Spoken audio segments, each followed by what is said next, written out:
Oui, le chante mieux. Bah, vous pouvez continuer, les amis.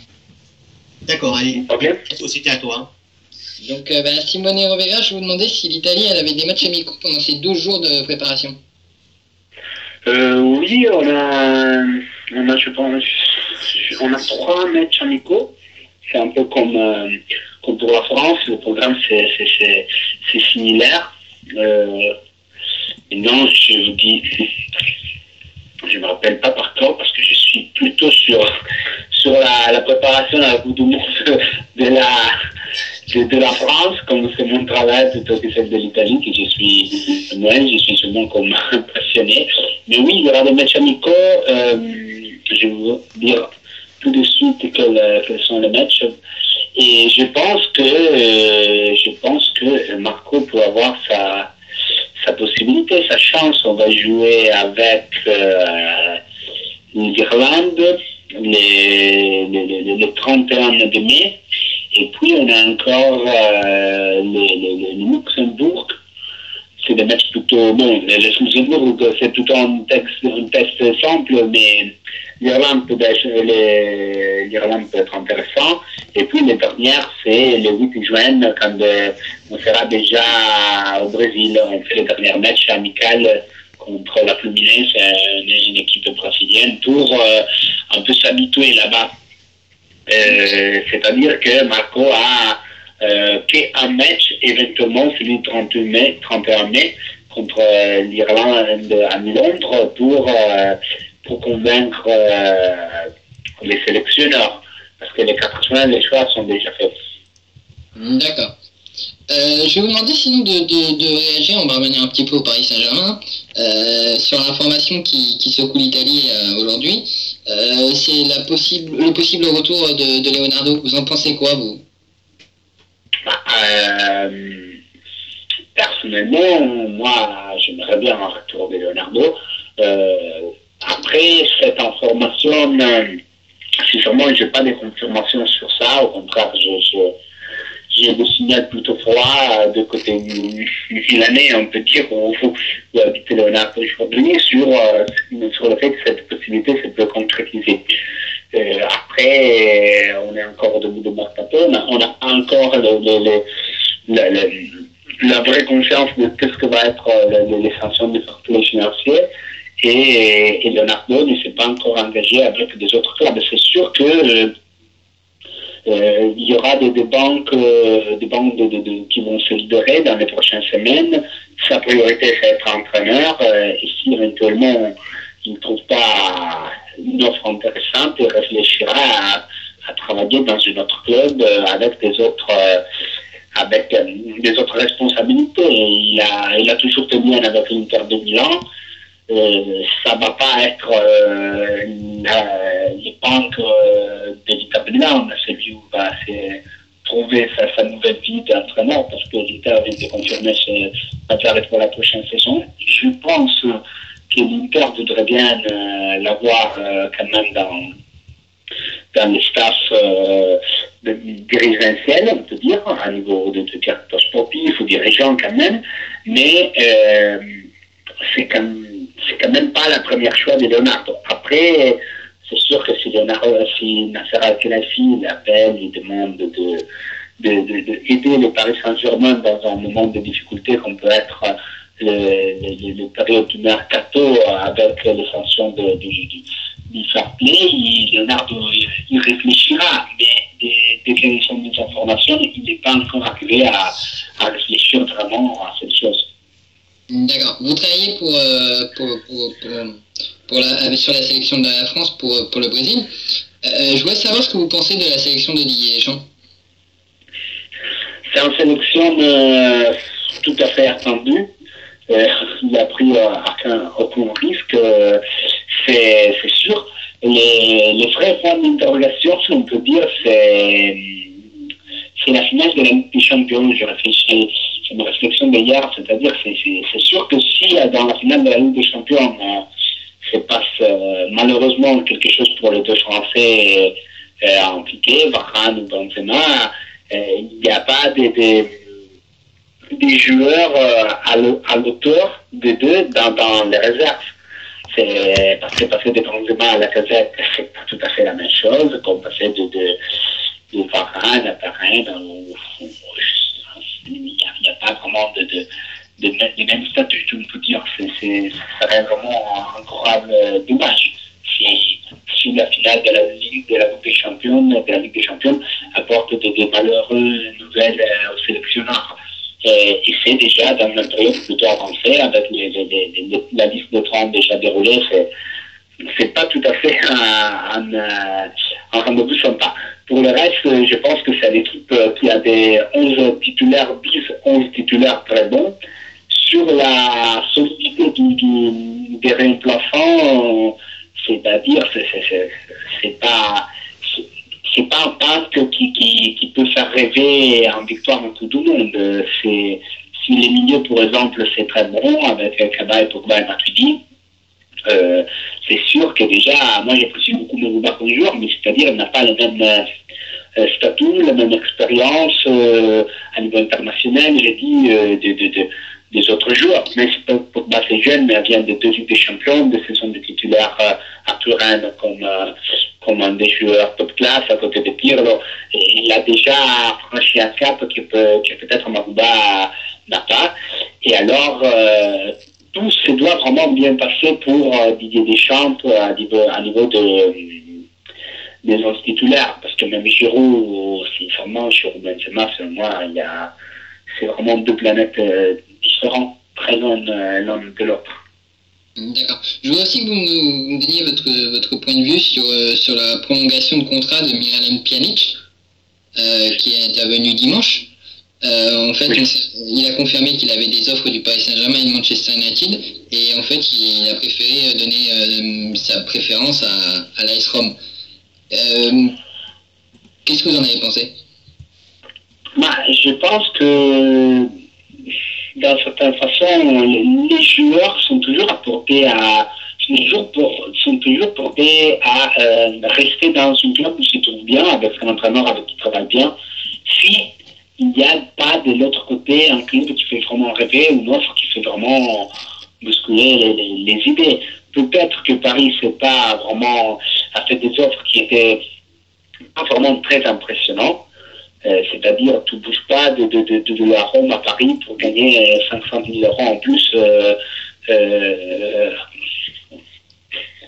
parce que quand même à Rome, tu sais que tu es un statut, tu es titulaire, tu es indiscutable, et à Paris, tu ne sais pas. Et surtout, tu sais que Rudy Garcia a mis comme les premiers mots de l'année dernière de Rudy Garcia sur le mercato, c'était Pjanic ne bouge pas, je fais construire mon équipe autour de lui. Et alors, quand à Paris, il aurait quand même à se trouver en place dans ce milieu. Après, peut-être qu'aujourd'hui, sans Leonardo, la capacité d'être séduisant du Paris Saint-Germain avec les joueurs dans les négociations, c'est moins fort, surtout en Italie. Mais si Pjanic a resté à Rome, je pense qu'il a perdu une très bonne occasion. Mais ça ne veut pas dire que la prochaine été ou le prochain hiver, on ne sera pas à nouveau en des pistes prioritaires pour le milieu parisien. Est-ce qu'il y a une clause d'histoire dans son contrat ou pas? Non, il n'y aurait pas. C'était une chose que la Rome a réussi à obtenir, c'est-à-dire de ne mettre pas la clause, mais quand même, il y avait on peut dire, un accord que pour un chiffre entre les 30 et 35 millions, les joueurs pouvaient partir. S'il y aurait eu vraiment des offres incroyables. Mais maintenant, on repart à nouveau, c'est-à-dire la prochaine saison, Pjanic va jouer la Ligue des Champions, alors déjà, en effet, pour le mercato de janvier, ça devient difficile. Et s'il fait une grosse saison et une grosse Ligue des Champions, la Rome peut vendre très très bien ses joueurs, qu'elle se rappelle, c'est un 90, c'est-à-dire elle a 24 ans seulement. D'accord. Et est-ce que vous pouvez nous parler de la rumeur d'Abat du Milan AC? où on dit que le Paris Saint-Germain pourrait s'intéresser à lui, et notamment c'est un joueur très proche de Zlatan Ibrahimovic. Alors, pour ce qui concerne les rumeurs de Abad, c'est vrai que Paris Saint-Germain est en train de chercher un milieu droit, un défenseur côté droit. C'est vrai qu'il est très proche d'Ibrahimovic, il est suivi aussi par Mino Raiola. Après, c'est un joueur qui n'est pas titulaire au Milan, qui a risqué jusqu'au dernier instant de perdre sa place dans les 30 sélectionnés de l'Italie. Et c'est un joueur qui ressemble un peu à une période moins positive, moins efficace de sa carrière. Il y a 2 ans, il était un latéral droit qui monte en puissance. Maintenant, c'est remplaçant dans une équipe où il y a Constant à gauche et Deschilio à droite. Et il joue vraiment peu, et quand il a joué, c'est parce que c'était plutôt le club qui a réussi à s'imposer avec Seedorf, plutôt que pour la choix de l'entraîneur qui les côtoie tous les jours. Je pense que c'est vraiment une hypothèse en suggestion de mercato. Si Abad arrive aujourd'hui au Paris Saint-Germain, il ne serait même pas titulaire à la place de Van der Wiel. Et Van der Wiel, c'est un joueur qui n'a même pas été sélectionné par les Pays-Bas pour la Coupe du Monde. Et je pense que cette sélection de la Coupe du Monde fera vraiment réfléchir beaucoup aussi le Paris Saint-Germain, parce que pour qu'on peut dire pour l'image que Paris a aujourd'hui, avoir dans un poste comme l'arrière droite aujourd'hui deux joueurs qui sont pas sélectionnés, qui sont pas intéressés par la Coupe du Monde, c'est pas une bonne publicité. D'accord. On parle aussi, donc on avait parlé éventuellement il y a quelques semaines d'un accord entre Jérémy Ménez et la Juventus de Turin, et il y a aussi la Fiorentina qui serait dans le collimateur. Qu'est-ce que vous pouvez nous dire sur le dossier Ménez, qu'on est sûr qu'il va quitter le Paris Saint-Germain cette saison maintenant? Je sais que pour la Juventus, c'est pas du tout en priorité. C'était une des occasions de mercato sur laquelle on pouvait réfléchir. Il a été plutôt intéressé. Après, là aussi, ça serait compliqué pour lui de comprendre vraiment s'il va être un titulaire là-bas ou pas. C'est une chose qui ne fait pas vraiment. Ça ne ressemble pas simple aujourd'hui. La Fiorentina doit vendre, et va vendre presque sûrement Quadrado cet été. C'est un joueur du couloir, un attaquant qui joue aussi sur le couloir, ou même un joueur de couloir qui joue aussi attaquant. Et dans la dynamique de prendre la place de Quadrado, un joueur comme Menez peut rentrer dans cette idée. Après la Fiorentina, Montella connaît très bien Menez, elle l'apprécie, Bradé aussi, mais je pense que aucun club italien en ce moment fait de Menez un de ses priorités. C'est une occasion, mais les occasions de mercato, je pense qu'en Italie, on va les évaluer qu'en juillet. Et si dans ces temps-là, Menez va trouver une autre équipe, en Italie, il a signé son contrat, surtout parce que si comme Menez, tu cherches un salaire important, tu dois signer par un top club italien ou un club de bon classement en Angleterre. C'est plus simple de trouver un club intéressant en Angleterre qui offre un bon salaire qu'un top club italien en ce moment. D'accord. Stéphane, tu as une petite question? Peut-être une question. Bonjour, Simone Rivera. Une question sur un joueur peu connu en France. J'ai eu la surprise de voir qu'il était, enfin la surprise entre guillemets, qu'il était sélectionné parmi les 30 Italiens. Quel est votre regard sur ce joueur Ciro Immobile, qui est d'ailleurs annoncé vers le Borussia Dortmund? C'est pas surprise sur Immobile. Sur Immobile, c'était le meilleur buteur de la Serie B dans la saison qui a révélé à l'Italie, au monde entier, Marco Verratti. C'était un équipier de Verratti dans les Pescara di Zeman. Il avait marqué, je pense, 34 buts cette saison. C'était des Serie B, c'était très, très impressionnant. C'est un joueur qui appartient à la moitié à la Juventus. C'est un attaquant complet. Il a une grande vitesse. Il frappe même de dehors de la surface. Il a marqué des beaux buts de dehors de la surface.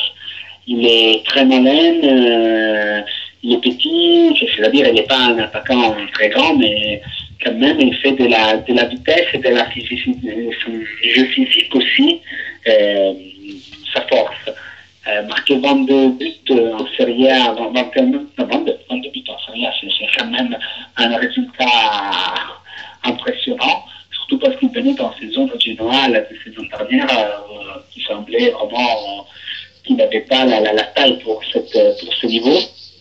Et pour ce qui concerne le mercato, oui, il y a cette offre de Borussia Dortmund qui est déjà venu à parler à Turin avec la Juventus, qui serait une offre de 17 millions plus de bonus pour arriver presque avant.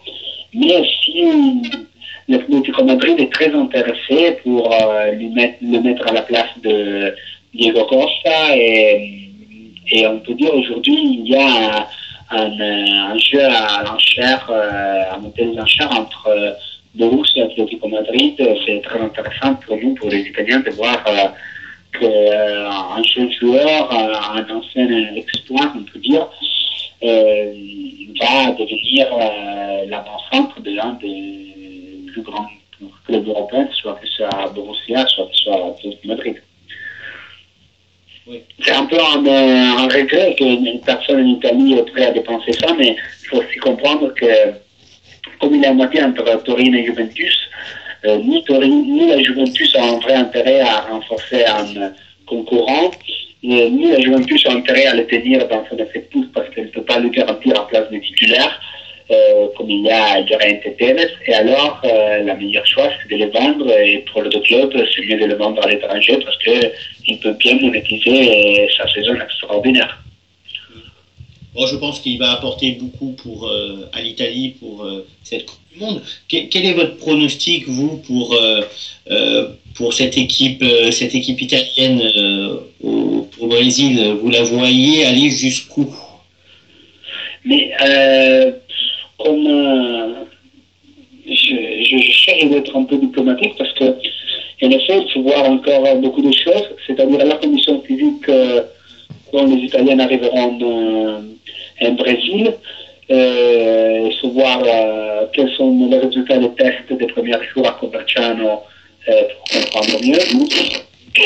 Après, il faudra aussi voir quel est l'impact physique du premier match à Manus dans la forêt avec l'humidité et si ça n'affecte pas trop les énergies des titulaires. Et je pense que l'Italie, s'y réussit à sortir bien de la phase à poule, après, ça va être très très compliqué pour chaque équipe qui nous en rencontre parce que à partir des week-ends de finale, c'est vraiment, ça va être très difficile de jouer contre l'Italie. Je vois l'Italie arriver au moins au quart de finale et je serais vraiment très déçu de voir une équipe italienne qui ne sort pas de la phase à poule ou s'arrêter au week-end. Oui. Surtout que l'Italie souvent fait de bons parcours lorsque on ne l'attend pas et lorsque elle passe aussi la phase préliminaire, comme ça se fait en 2006 aussi. Oui, ça dépend beaucoup. Mais je pense que les joueurs clés de cette Coupe du Monde pour l'Italie peuvent être Sandro Giuseppe Rossi, et il vient de récupérer de sa blessure. S'il est physiquement bien, si Prandelli le met dans la liste de 23, et ça veut dire que s'il est dans la liste de 23, il est vraiment physiquement OK. Il est un joueur qui a tellement de génie, de frappes de l'ouest, il est rapide dans la surface, et surtout il s'entend très bien avec Balotelli, que ça peut nous apporter vraiment des énormes satisfactions dans la Coupe du Monde. Ouais, c'est tout ce que je vous souhaite à vous et puis à l'Italie. Voilà, moi j'ai terminé. Je vous remercie d'être passé de votre passage. Ce fut un réel plaisir de discuter avec vous. Merci à vous pour l'invitation et à la prochaine fois. Merci. Au revoir. Merci.